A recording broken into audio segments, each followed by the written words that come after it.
Hi, it's Renee again.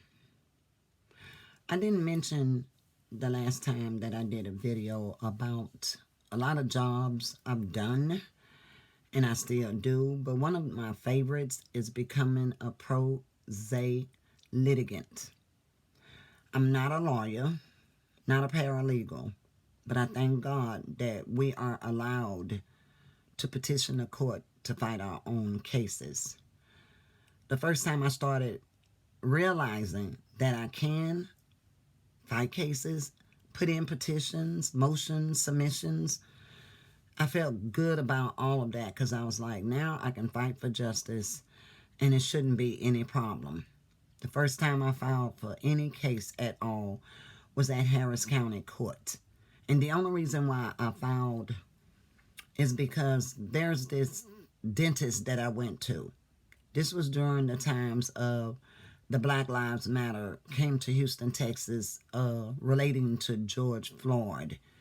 And I guess a lot of people were scared. I mean, I'm not sure. They were scared that Black lives was showing up. They was also afraid that maybe they might damage their property, whatever they concerns were. You know, I saw a few people that were so bothered they started nailing up their windows and doors just because they knew they were coming to Houston. But the thing is, I guess I mistakenly set an appointment during that time frame with a dentist that I went to for the first time. And I had an appointment with a female dentist, but for some reason she wasn't available. And this young guy comes into the room and he takes over. And I found that kind of strange because I thought he was the doctor I was supposed to see. And he said, nope, you have a problem with me? And I was like, no, as long as you look at my mouth, I have no problem with that. But when I got into I was already in the chair and he examined me and I asked him to do one thing and he decided to do something else. Getting back to the point, he gave me anesthesia. And I know what anesthesia feels like. You know, it's like your jaw is hanging way down here. But it's like after he gave me the anesthesia, then he left, and then he came back, and he said, "How you feeling?" I said, "I feel so numb. It's like I can't feel my mouth, my lips, no nothing." He said, "Well, I think you need another dose," and I was like, "I don't think I need another one," because I said I'm fully numb. He looked at me and he said, "You trying to tell the doctor what is right and all that?" And for some reason, I closed my eyes and I started praying to God, and I was like, "God, something ain't right. I don't think I need any more anesthesia." But being that he's the doctor, I went on and listened to him. And not all the time doctors are right. I'm just putting it out there. So when he started to extract, when I asked him not to extract, he took so long. It's like he didn't even know really what he was doing. So he left the tool in my mouth pointing upwards, stepped away and came back with another one, pulled that out, and my tooth fell on my tongue. And the assistant hurried up and grabbed it and pulled it out, I guess, before I could swallow it. I'm not sure, but I thank God that she did that. And as soon as he got through, he walked off. He didn't suture, he didn't stitch, he didn't do anything, just walked off, didn't say, "Oh, I'm done," nothing else, just walked off. And I just felt odd because the assistant was walking real slow and she kept watching me like she knew something had went wrong, but she didn't say anything. I'm walking around like a zombie, like what the world just happened to me, and never looked at my mouth, never did anything. Went to the front desk, paid my pay, went to the car, and just felt odd. And I'm thinking, my mouth is just feeling like this because I got the anesthesia. But when I got home and I looked in the mirror, I was like, something is not right. And my lip was so swollen, it was puffed over like my bottom lip. I mean, like somebody just. Now, that was not an allergic reaction because I've had anesthesia before, so that was not correct. And I looked so deformed and, in my opinion, ugly that I started crying because I felt like that was something permanent and I'm not sure how to get it out. And sometimes you can't cry around your grandkids because, oh Lord, they were crying, but they was looking at me like I was a stranger because something was wrong with my mouth. And I talked to my family about it. I took some pictures and I sent it back to this person. And when I went to the doctor's office, the one that did the anesthesia, he was not there. So I said I didn't want him seeing me anyway. Let somebody else see me. And this new dentist, she called it a blunt trauma hematoma. So when she looked in my mouth, it's like a needle was jabbed in the top of my lip.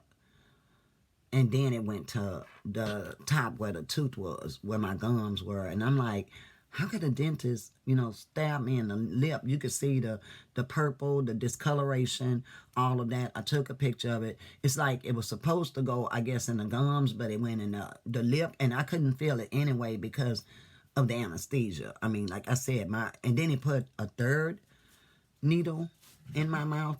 So I'm not sure why he did that. My children went with me. We finally met up with the dentist, and he was like, well, sometimes things go wrong. And I said it's most likely that nothing like that was supposed to go wrong when you've been a dentist for quite a while. And they had the nerve to say that we was being, what's the typical word, rude, especially me and my kids. We were being combative, which sounds racist to me. Because I'm in there crying, so I'm not trying to be combative. My children were just standing up against the wall asking questions about how did this happen. We weren't rude. We weren't being... In other words, we were upset, but we were not that upset. In fact, they had more attitude than we did. And so when they figured out that they were not going to do anything, I thank God I did some research. And when I did research, I found out that this dentist didn't receive his permit in levels 1, 2, 3, and 4 for anesthesia.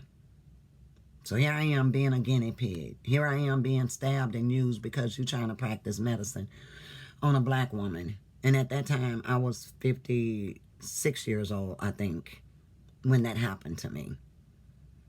And I didn't understand it. So since they didn't do anything, I reported this to the Texas Medical Board and submitted in all the pictures. They kept sending it back to me. Oh, the pictures didn't come out clear. We don't have a fax number. We don't have this. We don't have that. So I'm thinking in my mind, the Texas Dental Board don't protect us. They protect the dentists. So when I noticed that nothing was going on and nobody was listening to me, I filed my own petition. Now, I want some of you to know there's this form, if you don't know it already. It's called inability to pay. And if they don't mention that form to you or you don't bring it up, you're basically paying out-of-pocket court fees. But there's a way you could do it for those that want to file a petition or take their own cases to court. It's called inability to pay form. You fill it out, say why you can't pay it. I don't know who I'm helping. Maybe I'm not helping anyone, but I'm putting it out there anyway that it is available. So when I filed my case against this dentist, thinking, yay, I get to get justice, didn't know there are still corrupted staff hiding paperwork, key evidence. There are still corrupted judges deciding in favor of the defendants instead of those that are being hurt. So when I went to this court to file my petitions, I submitted in a lot of evidence and never heard from this judge. But all of a sudden I'm receiving mail or correspondence from the defendants trying to close my case. I got their information, but I didn't get my responses from the judge that I submitted in. And I was like, oh God, here we go. They finna try to close out my case. But then I'm like, nope, the judge is going to be fair. She's not going to do nothing like that.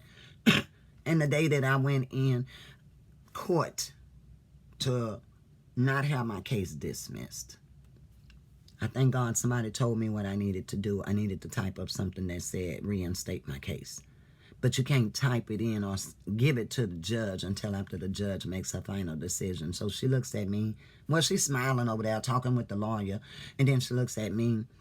And the way that she looked, it was like sympathetic, but not sympathetic. But I already knew what she was going to do. She decided against me. But what shocked her was when I laid that petition in front of her and said, motion to reinstate my case. Her eyes flickered a little bit and she said, You can go take that downstairs, but right now my decision stays the same. Now, I did my research, and it says a judge has to acknowledge what you just submitted in against the defendants while they're standing right there beside you. But of course, you know, pro se litigants, we're like nothing, and they treat us like nothing.